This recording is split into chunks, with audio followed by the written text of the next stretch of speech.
16 episodes.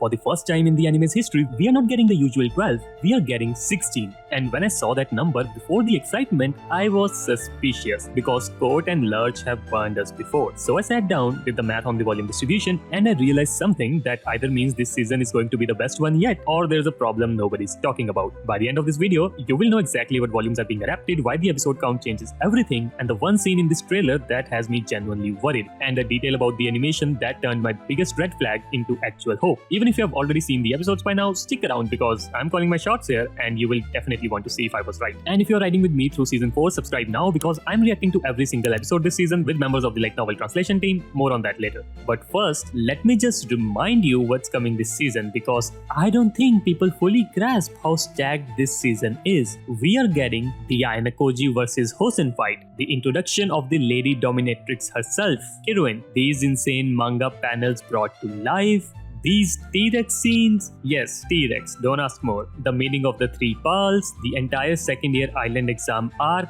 this insane Ichika versus Kushida battle, if you can even call it a battle, it was more like an execution. Ichinose almost getting unalived and sent to hell, and look, it is hell for her because she stole that hairpin. You can't get into heaven with that on your record. Sorry Ichinose. Ike getting his moment to shine. All 5 of you Ike fans are going to eat this season. Then Nagumo finally stepping out to play, which, for plot reasons, let's keep that aside for now. Koinji actually taking the exam seriously. Ayano versus Nanase, the full fight, and if they adapt this properly, it's going to be something special. Horikita and Ibuki versus Amasawa, yet another fight. Ryuen versus Hosen, so many fights this season, I'm losing count. Ayano versus Nagumo, a small Ayano versus Koinji encounter, and it doesn't stop there. We also get Ayano and Kiruin versus Sakishiro and Shiba, which is probably the season finale fight. Then there's this pool scene, you know the one, and this one, holy hell, this scene is big in every sense of the word. Then the confession scene, the piano scene, the kiss with Kei, like I just listed what,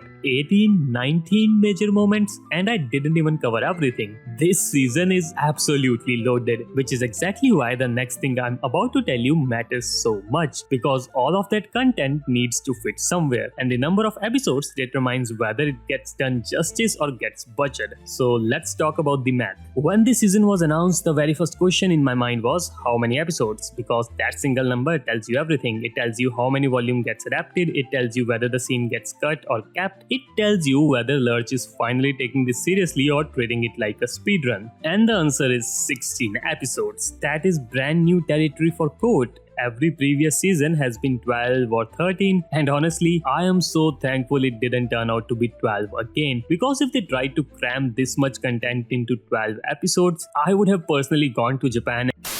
But here's the thing, 16 episodes sounds great until you start doing the volume distribution math, and that's where it gets complicated. From the trailer itself, we can see animated scenes only up to Year 2 Volume 4. No scenes from Volume 4.5, no scenes from Volume 5, just Volumes 1 through 4. Now, 16 episodes for 4 volumes would mean 4 episodes per volume. And look, it's good to be an optimist, but 4 episodes each? Nah, that seems almost too generous. Especially for Volume 2, which, let's be honest, doesn't have nearly as much event-heavy content as Volume 1, 3 and 4. So here's what I think is the most probable distribution. Volume 1 through 4.5, because Lurch has a track record of covering the 0.5 volumes at the end of each season. Volume 5 doesn't have anything too heavy, it works as a season wind down and it would balance the episode count much more naturally. But there's one problem with this, one issue that has been eating at my brain, and it has nothing to do with this season, it has to do with what comes after. If you end season 4 at Year 2 Volume 4.5, then you start season 5 with Year 2 Volume 5. And if you know, you know. I don't think I need to explain what Volume 5 is.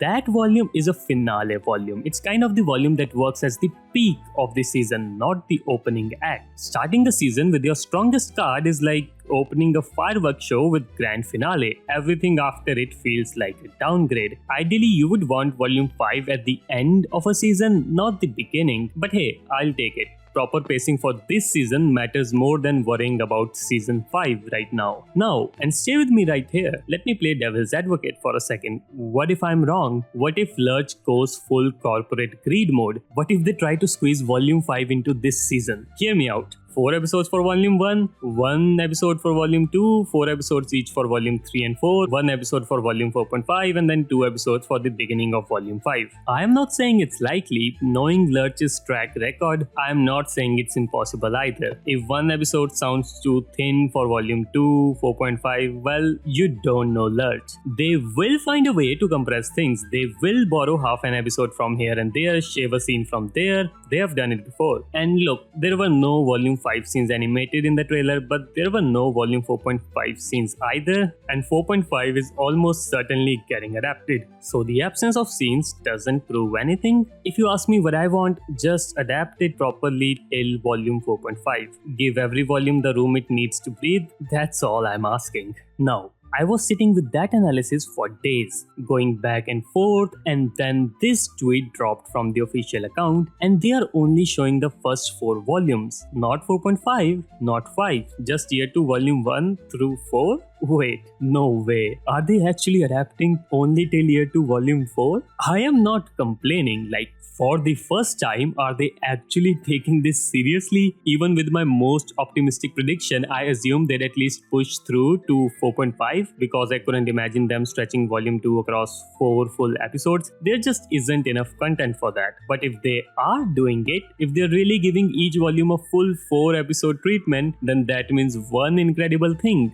They are not cutting corners, they are not speed running, they are actually giving this material the adaptation it deserves, and honestly that just made me 10 times more hyped for this season. Imagine watching this season and every scene you loved from the light novel is actually there. No cut, not compressed into a 30-second montage, actually there, fully animated given the time to land. That's what 16 episodes with 4 volumes could mean, and I am here for it. Now if you didn't know, the first 4 episodes are being released together as a single 90-minute block, basically a movie, and it's pretty obvious those 4 episodes will cover year 2 volume 1 in its entirety, which means we are getting the Hosen fight, the volume 1 reveals, all of it in one sitting. And here's the thing, this was already screened early in Japan and the reviews really positive. People loved it. People praised the director, calling him passionate about the source material, and the word dedicated was used. That is not a word people have historically used to describe Court's anime adaptation, so something has genuinely changed. Fingers crossed it stays that way. Speaking of which, drop a comment right now. Do you think we are getting through volume 4 only, or are they pushing to 4.5?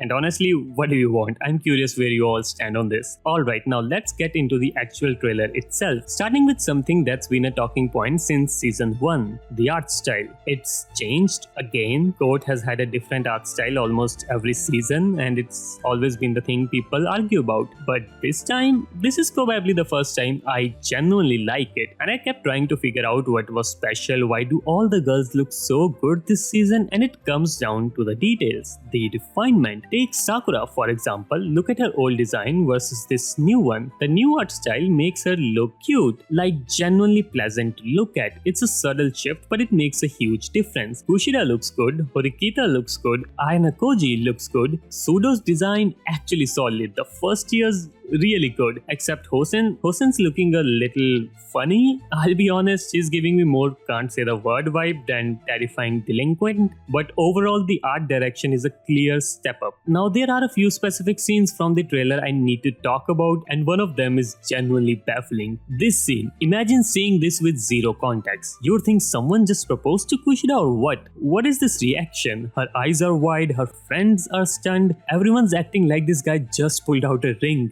What did he ask her? What is she seeing? What kind of reaction is that? Seriously, this scene looks so dramatic. What the heck is happening? Kushida, what is up? Why are you so surprised? What did this guy ask you? What is there? What is it that I am not saying? What is happening? What kind of reaction is that? I don't know, seriously. Why animated like that? I cannot think of anything else that warrants faces like these. It's unintentionally hilarious. And then there's this. I always thought Ayano Koji was at least the same height as Ishizaki, but look at this frame. He's getting height mocked easily. This feels almost comedic. Is this intentional? Is Ishizaki standing on a box? What is happening here? Then there's Kiruen. Here's the illustration from light novel, and here's what they did in the trailer. They removed the blazer, which is fine, but the eye, they've got her hair covering one eye the entire time, making her a one eye visible character, and I think that's a mistake. The illustration clearly shows both eyes. Having both visible gives her face so much more presence. I genuinely hope this isn't how she looks throughout the entire anime because it undercuts her design. Let me know what you think on that. And then there's one other scene, one that I have so much to say about that I'm going to make a separate video on it, because what they did there, seriously,